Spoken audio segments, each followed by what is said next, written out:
नमस्कार, मैं ज्योतिषाचार्य doctor Dilip Kumar, PhD gold medallist, Navyug Jyotish Shikshan संस्थान की पाठशाला में आपका स्वागत करता हूं।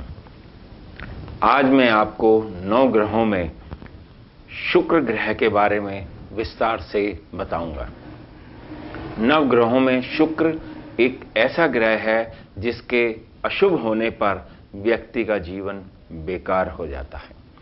किसी भी व्यक्ति को सुखी वैवाहिक जीवन का आनंद, भोग, ऐश्वर्य तभी प्राप्त हो सकता है जब कुंडली में शुभ भावों में शुक्र बलवान हो।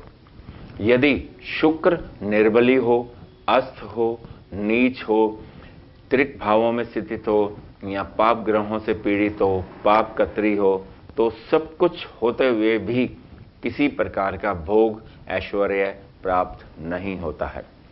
शुक्र को ग्रहों के मंत्रिमंडल में मंत्री पद प्राप्त है। शुक्र ब्राह्मण वर्ण का एक स्त्री ग्रह है। शुक्र नैसर्गिक शुभ ग्रह है। शुक्र को काल पुरुष का काम कहा जाता है।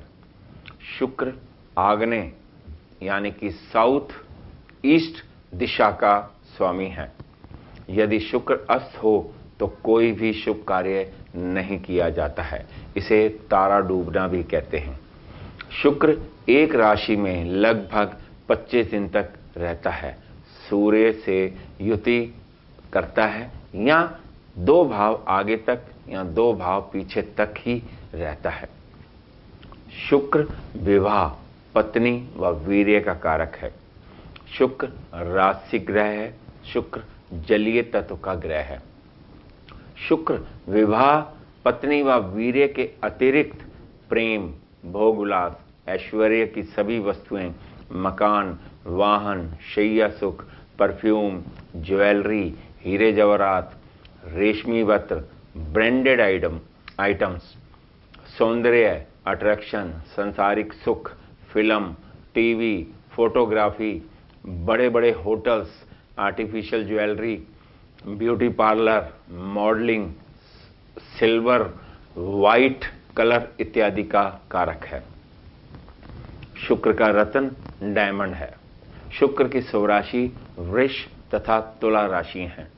शुक्र मीन राशि में 27 डिग्री पर उच्च होता है तथा कन्या राशि में 27 डिग्री पर नीच हो जाता है। शुक्र तुला राशि में 0 से 15 डिग्री तक मूल त्रिकोण राशि का फल देता है। शुक्र भरणी, पूर्वा फागुनी और पूर्वाषाढ़ नक्षत्रों का स्वामी है। यदि जन्म के समय चंद्रमा इन नक्षत्रों में हो तो शुक्र की भोग्य दशा प्राप्त होती है।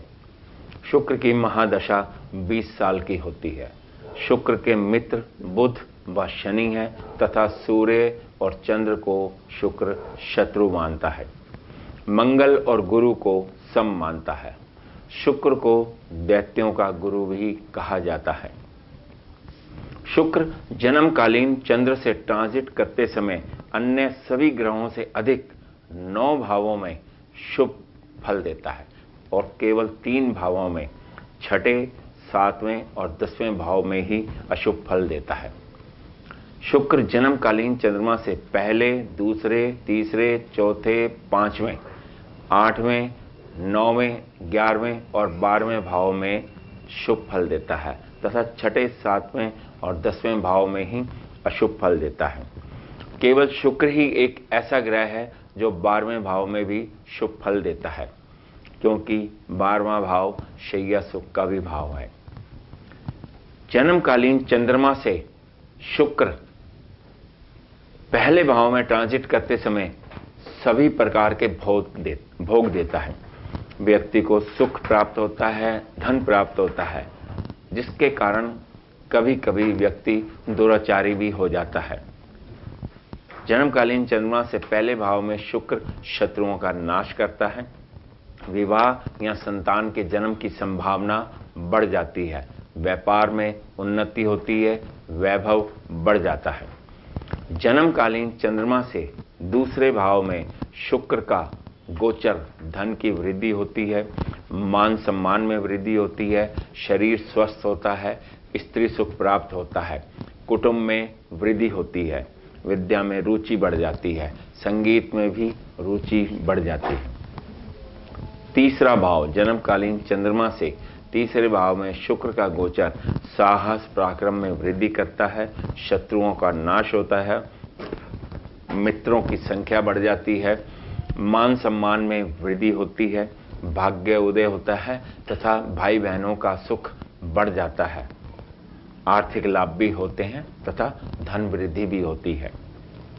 जन्मकालीन चंद्रमा से 4th हाउस में शुक्र का गोचर स्त्री सुख प्राप्त होता है, मित्रों में वृद्धि हो जाती है, धन प्राप्ति होती है, वाहन सुख प्राप्त होता है तथा वैभव और ऐश्वर्य के सभी वस्तुओं की प्राप्ति होती है, जीवन में सुख बढ़ जाते हैं।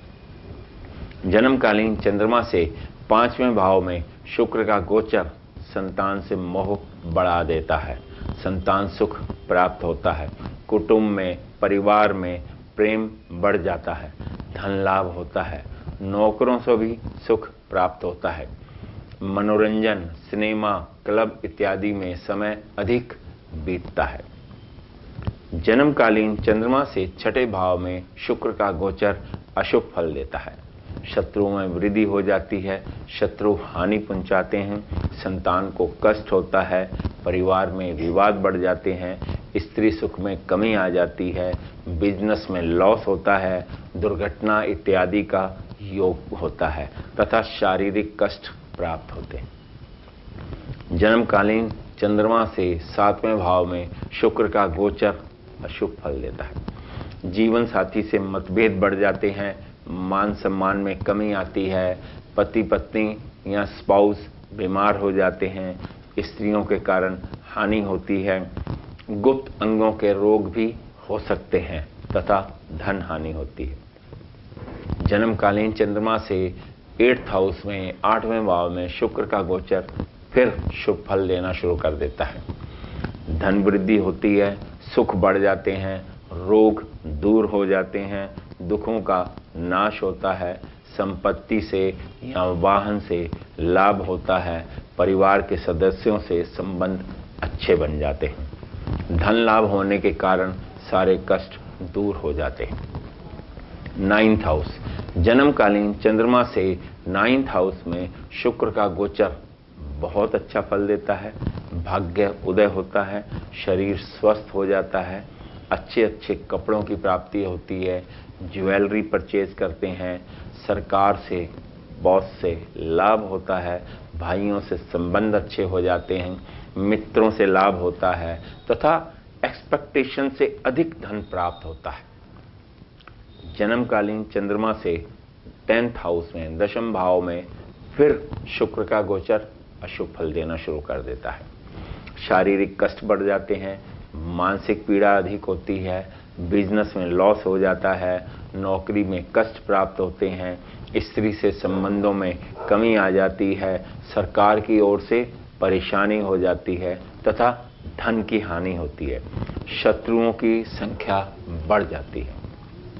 जन्मकालीन चंद्रमा से 11वें भाव में शुक्र का गोचर बहुत अधिक शुभ फल देता है, मान सम्मान बढ़ जाता है, धन लाभ होता है, स्त्री संबंधी सुखों में वृद्धि हो जाती है, मित्रों से आशा से अधिक लाभ प्राप्त होता है, सभी कार्यों में सफलता प्राप्त होती है।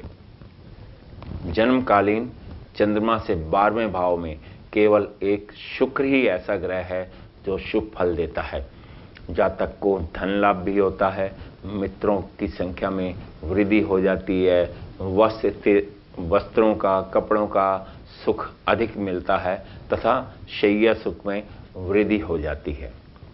यदि किसी कारण से अशुभ शुक्र के कारण कष्ट हो रहा हो तो शुक्र के मंत्र ओम शुक्र शुक्राय नमः या ओम द्राम द्रीम स शुक्राय नमः मंत्र का जाप 108 बार प्रतिदिन करें। शुक्र से संबंधित कोई भी वस्तु फ्री में ना लें, गिफ्ट में ना लें, हमेशा स्त्रियों का सम्मान करें, कपड़े साफ सुथरे व आयरन प्रेस इस्त्री करके ही पहने। नमस्कार।